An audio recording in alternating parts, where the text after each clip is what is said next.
Hey guys, welcome to study IQ। और इस video में हम बात करने वाले हैं मालदीव्स के बारे में, जिसने रिसेंटली इंडिया को डिफेंड किया है at OIC virtual meeting. OIC मतलब कि organisation of Islamic cooperation.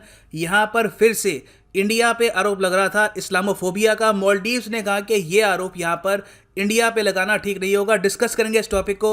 It is very important for UPSC perspective as well under GS paper 1 subsection communalism. इससे रिलेटेड UPSC ऑलमोस्ट हर साल या तो क्वेश्चन पूछता है या फिर ऐसे में पूछता है कि इसके बारे में कुछ बताइए।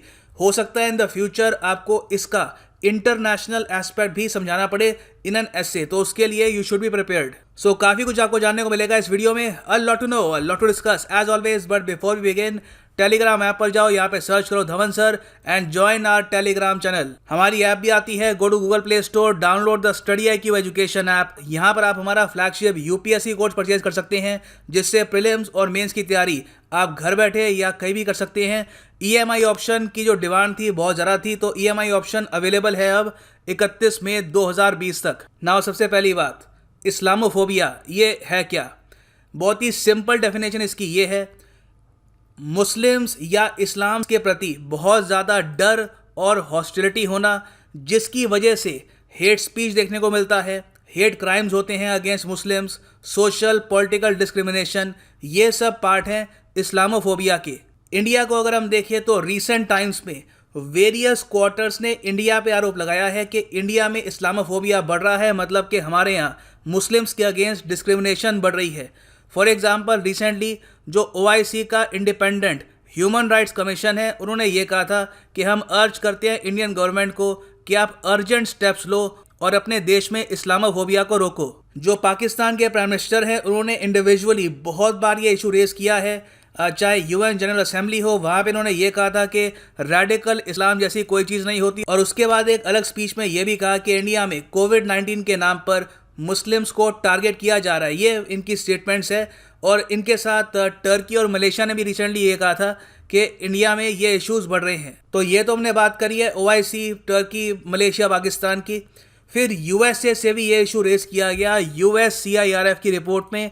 वहाँ पर बताया कि इंडिया में टारगेट किया जा रहा है मुस्लिम्स को, स्टिग्मेटाइजेशन हो रही है बिकॉज ऑफ COVID-19 पेंडेमिक। और इसमें CAA मतलब कि सिटीजनशिप अमेंडमेंट एक्ट और वेरियस और इश्यूज को उन्होंने काउंट किया और कहा कि इंडिया में माइनॉरिटीज़ को प्रॉपरली ट्रीट नहीं किया जा रहा। इसकी वजह से USCIRF ने इंडिया को डाल दिया है in countries of particular concern list. आखिरी बार इंडिया USCIRF की इस लिस्ट में आया था 2004 में। तो ये तो थी रीसेंट एक्यूजेशंस। अब हम देखते हैं कि मई 22, 2020 को क्या हुआ। जो ऑर्गेनाइजेशन ऑफ इस्लामिक कोऑपरेशन है, जिसके हेडक्वार्टर्स है जेडा, सऊदी अरेबिया में, इनकी एक वर्चुअल मीटिंग हो रही थी, जहां पर जो 57 मेंबर स्टेट्स हैं ऑफ OIC, इनके जो रिप्रेजेंटेटिव्स हैं टू यूनाइटेड नेशंस, ये बात कर रहे थे कि इस्लामोफोबिया का जो इशू है ये UN में कैसे रेज करना है। तो इस पूरे डिस्कशन में प्राइमरली 2 देश इनकी लिस्ट में सामने आए, इजराइल और इंडिया। इजराइल का इशू आपको पता होगा, इजराइल वेस्ट बैंक में जो ज़मीन है धीरे धीरे अपने कब्जे में ले रहा है, उसको एनेक्स कर रहा है। तो OIC के सारे देशों ने सहमति जताई और ये कहा कि इंटरनेशनल कम्युनिटी को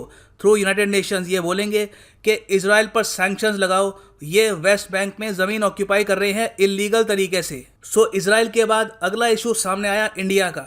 इंडिया को टारगेट किया सबसे पहले पाकिस्तान ने। यहाँ पे आप देख पाएंगे पाकिस्तान, डेली पाकिस्तान का आर्टिकल है फ्रॉम 21 मई 2020।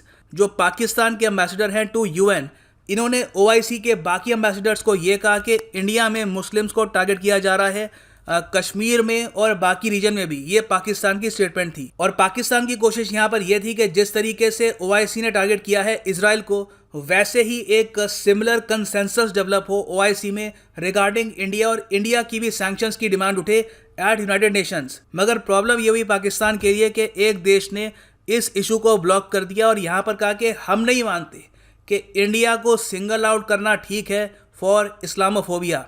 ये देश है मालदीव्स। यहाँ पे आप देख पाएंगे ये इंडिया है, ये बांग्लादेश, ये इंडियन ओशन, और यहाँ पर श्रीलंका के साउथ में आपको मिलेगा मालदीव्स।